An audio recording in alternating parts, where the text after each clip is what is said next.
Hey guys, I had an amazing conversation with a mom. I had a consultation over there and they are in the midst of a renovation. They found some water damage and had to rip up floors and their walls. And so they have multiple children moved out of their bedrooms and they're trying to figure out how to make it work going back in. So that's what I went over there for. And we talked about how to create my customized plan for closets that do not include dressers. So her number one goal with this was to not have to bring the dressers back in.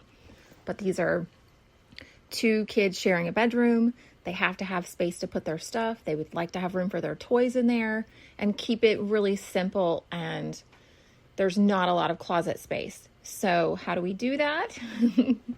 I don't need closet space. We just need somewhere to hang stuff and a shelf. Okay, that's all we need. It does not have to take up a lot of space. And they already had a little space set up in the bedroom behind the door. It was perfect. They had a shelf that would work, like cube shelves, and they went right behind the door under where the clothing would hang. And it will make the most adorable little clothing setup for their children. So we talked through how to do that and what specifically would need to be done, and how to set it up. So first of all, I talked to her about, her daughter doesn't need 27 dresses, so the way to, when you are looking at a lot of clothing and you know that you have too much because it's overwhelming to keep up with the laundry maintenance, the washing, the drying, and your kids want nothing to do with putting it away. So that's all on you. If you put it in the drawers, they also shove other things in there, garbage, books, toys, whatever. So this is something that we have gotten rid of toys. It is 12 years ago. We got rid of dressers 12 years ago when my oldest was 2. We didn't do dressers for, probably wasn't that long ago, but we didn't have a dresser for him since he was maybe 4. That's probably how old he was. So my oldest is 14 now. So it's been 10 years plus that we have not had dressers for my children. My daughter did use dressers for a while, but once I realized capsule wardrobes and I understood capsule wardrobes, that was about 8 years ago. And started creating capsule wardrobes for her. She used her dresser for toys after that. So it has been so beautiful to see. So talking this mom through how to create clothing storage with no dressers, clothing storage that still looks good. I showed her some examples. I'm pretty sure they're on the Facebook group if you wanted to take a look there. But the closets that I love the most do not use dressers. The clothing storage that works the best for kids does not use dressers. You can see everything. You can tell what you have. And then we talked through, once we talked through how to set it up, then I talked through how to eliminate, to create a beautiful capsule wardrobe that still has enough clothing for your children, for all the different things that you would be doing, but is easy to work with. Your kids can dress themselves without having to go and adjust their outfit or change pieces of it to make it look better. That doesn't make anybody happy. It causes a lot of stress between moms and daughters especially. But it's really frustrating to put an outfit on and then someone tell you that you have to change your clothes. If someone told me to have to change my clothes, I would be really annoyed with them too. So I stopped doing that with my kids. The way that I create their capsule wardrobes, starting with what they already have. Okay, this is the way I did it from the beginning with my daughter and my boys. I just started to pull out things that did not match with everything else.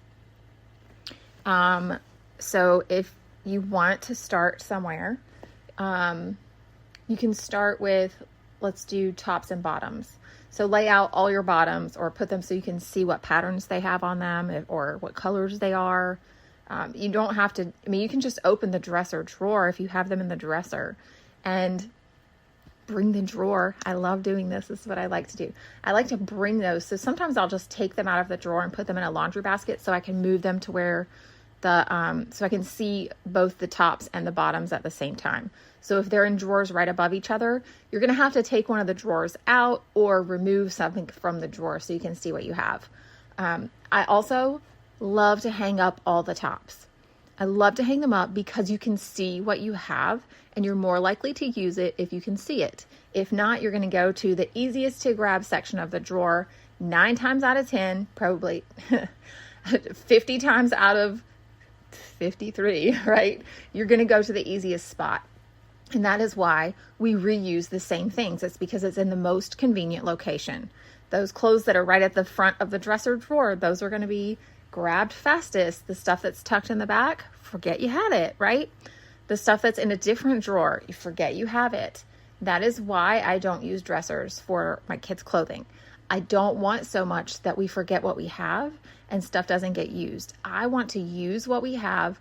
And if we are not using what we have, I don't want to keep it because kids grow way too fast. There's no need for that. There's kids that could use it now. Let's stop doing that.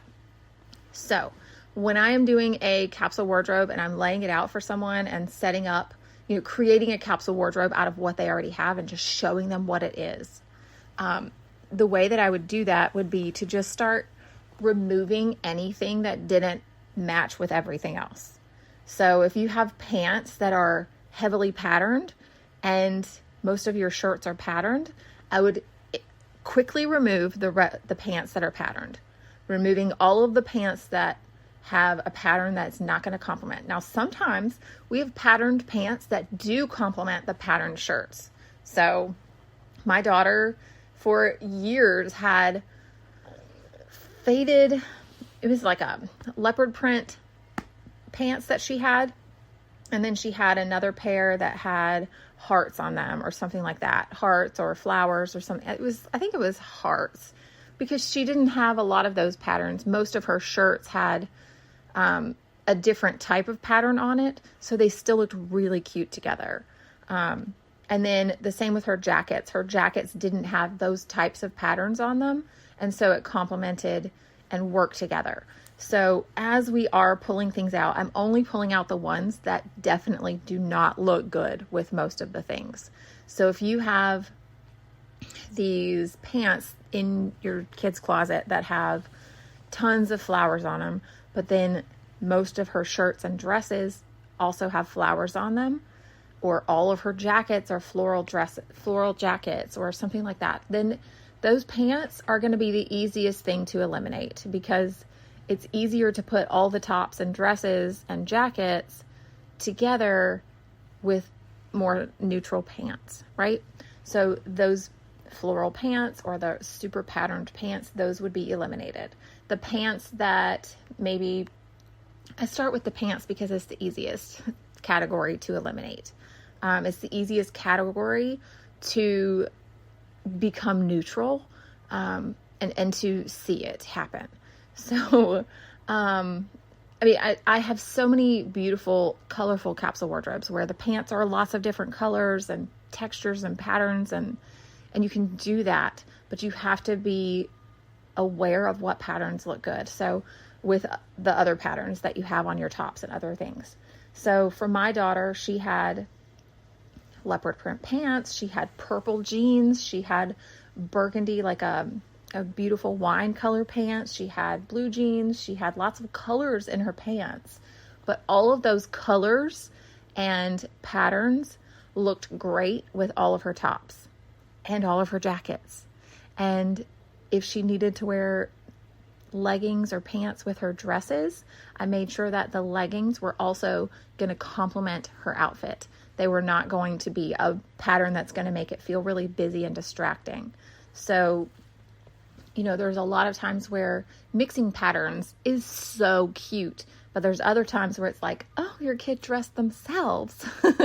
And I don't want to feel that way about my kids' clothing. I want to feel like, wow, they look so cute. I love that I got that for them. I don't want to feel like, man, that is their favorite outfit, but I absolutely hate it. And I went through seasons of that when I was learning about capsule wardrobes with my oldest. It was a lot when she started dressing herself. Probably first grade was the hardest because she didn't care about being a cute little girl anymore. She was being a big kid and it was hard, and she dressed herself and it was awkward, and she looked like she just had every shade of pink on, every different item of clothing that she had on, from her hair pieces, her shirt, her jacket, her layered shirts, her pants, and her shoes. Her boots were all pink and they were all different shades and they did not work together. And she put on a tulle, like a floofy skirt with it and everything. So many times before I realized that I needed to be the one deciding what stays and goes, because she's a kid. She doesn't know. She doesn't know how to make good decisions on these things. So as I was creating this capsule wardrobe for my daughter, I started just eliminating the things that didn't look good with everything. So if it's not going to look good with everything, it can go. And then figure out where you want the wow pieces. We do patterned shoes. We can do all kinds of stuff.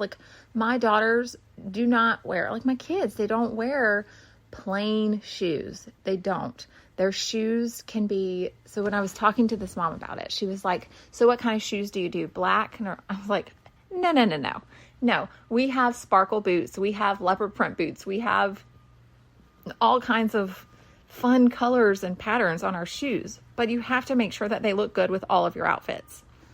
So if you are interested in figuring out how to do this for your kids specifically, or yourself specifically, so that it is not requiring a lot of stress for you, please reach out, hello@thesosmom.com or thesosmom.com, and book yourself a consultation or a style session, and let's get that figured out. It does not take a lot of work, but it is something you can do this weekend. It is something you can do this afternoon if you wanted to get started on it.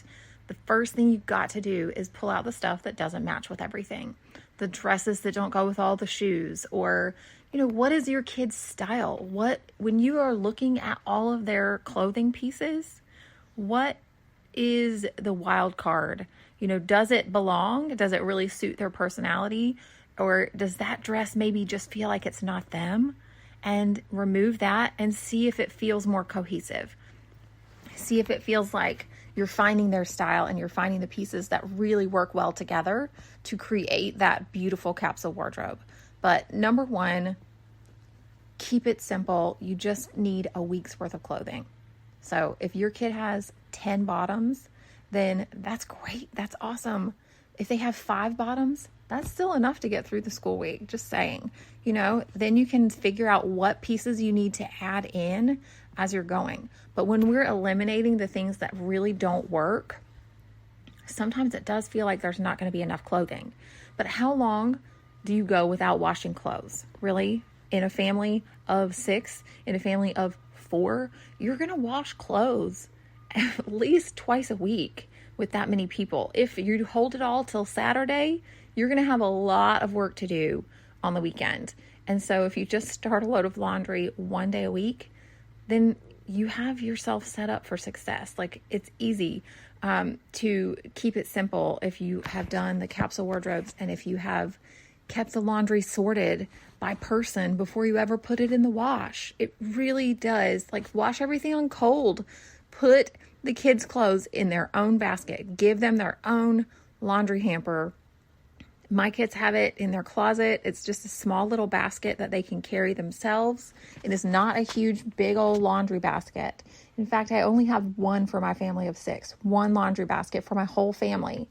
And it stays in front of the dryer. I fold stuff into it. Most of the time, I just pick the clothes up out of it and carry it to their bed and lay it out for them. The next thing I would really, really want you guys to to do, if you are struggling with laundry, if your kids' clothes are overwhelming, if your bedding and stuff is overwhelming, keep it simple. You need 2 sheets per bed. If your kids don't use the top sheets, you don't need to keep the top sheets. You don't need to. Let them go. 2 sets of sheets per bed. My kids have stopped using the top sheets years ago. So about 4 years ago, I got rid of all the top sheets for their beds, and it's been just fine. We have not wished we had them. That is definitely something you can do too.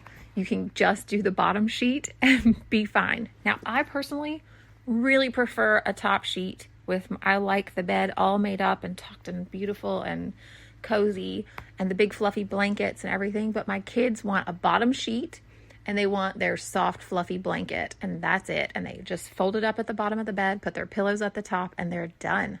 Their bed is done. So we keep it really simple for the kids so that they can maintain what they have. And towels, like so many people, you got yourself all piled up with laundry and you got towels, so everybody gets a new towel every day and the closets are still full and the hampers are still full and you have 500 towels for your family of 4. I've seen it. I've seen closets overflowing, every bathroom fully stocked, and still like closets of all these different towels. You do not need to keep towels for people that visit twice a year. You don't need to do that. You can have 2, like just make sure all your towels are clean. If you have 2 per person, that's enough. And then you just make sure, are you really going to have more than 2 per 2 people? Like how many people extra are you going to have if you do have visitors that are going to stay and use towels? Are you going to need more than that? Or are they all going to be able to take a shower at the same time? Or can you wash and dry a load overnight and have it ready for the next morning when the next round of people are ready to shower? Right? Like you do not need more than that. Most of the time, most families really do not need more than 2 towels per person. Okay? I usually keep, because I do have a lot of people that will stay at my house, like I will host 30 some people for the weekend with my family, but we have that, then we're using all of the pool towels and all of our extra towels. And I mean, we're not all taking showers. Like if we're only staying for one night, I'm not showering at your house if I'm staying for one night, right? Unless I got super sweaty and gross, I'm not showering. I feel like I'm getting off topic here, but the point of all of this is you need to keep it simple. So pull out what doesn't match, pull out what doesn't work together, and look at the pieces. How many outfits can you create with these? Like jackets. My kids have really fun jackets, but they work with all of their dresses, pants, shorts, everything. They look good with everything, and it's fun and easy. So my daughter has a black cardigan. That's her favorite color. That's what she likes, whatever. She has a denim jacket. She has a fun zippered jacket that has lots of pattern and color on it. I think it has flowers and bunnies, and it's more of like a bomber jacket kind of style. It's super cute. So those are her 3 jackets right now. And she has 3 pullover sweatshirts. Her sweatshirts do not look super cute with her dresses. So they are considered tops, not jackets.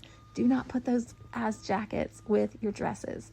But she doesn't have the zip up hoodie right now. She has the bomber jacket, the cardigan, and the denim jacket. Those are her layering pieces that go with everything. The other things that we have to think about when we're looking at kids' clothing is athletic wear. Are your kids, like, what kind of athletic wear do your kids want to wear? Do they want to wear matching sets? Is that important? Most kids don't care enough to want that.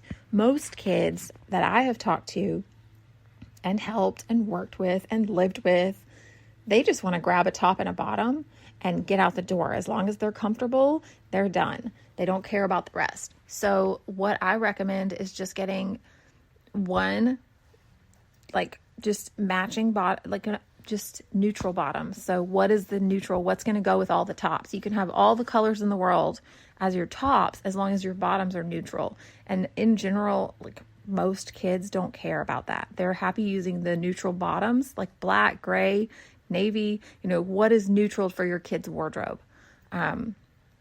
What are the colors that they like? Do they wear multiple different colors of tops, or do they like one color of top, or like 3 colors of tops? Like, does your little boy only want to wear blue tops, or do they just like red and yellow tops? Then any of your bottom colors that are not those colors are going to look good, right? So that's where I'm suggesting that you go and pull out the things that just aren't going to match up, the things that aren't going to complement. Get those things out of there. Get them, and you don't have to get rid of them right away. Just get them out of their closet. get them out of their room, and set it up so that they have easy access to what they need. All right, I hope you guys have gotten a lot out of this. I am planning a workshop. It is not scheduled yet. If you are interested in the workshop, I'm going to have a sign-up page on the Facebook group. I am still working out the details, but I am working on that so that we can have that workshop and teach you guys all the specifics. So I cannot wait to have that finished, and hopefully it'll be finished in the next 2 weeks and I'll be able to have that for you. All right. I hope you guys have a great day. I will talk to you so soon. If you need one-on-one help, reach out, hello@thesosmom.com or thesosmom.com. You can sign up for whatever you needed. Capsule wardrobes, a question and answer session, so an SOS session, or an organizing session. Let's figure out what you need and get you started. All right, I will talk to you guys soon. Have a great day. God bless. Thank you for listening to the SOS Mom Show. You can find more of the behind the scenes in our Facebook group, the SOS Mom Show. That's in Facebook groups. And feel free to contact me anytime at hello@thesosmom.com. I'm here for you. Make sure you leave a review on Apple Podcasts for me so that more people can find this show and get unstuck and organized and simplify their lives. All right, have a blessed day. I will talk to you soon. Bye. Thanks for listening to this episode. Did I say it right?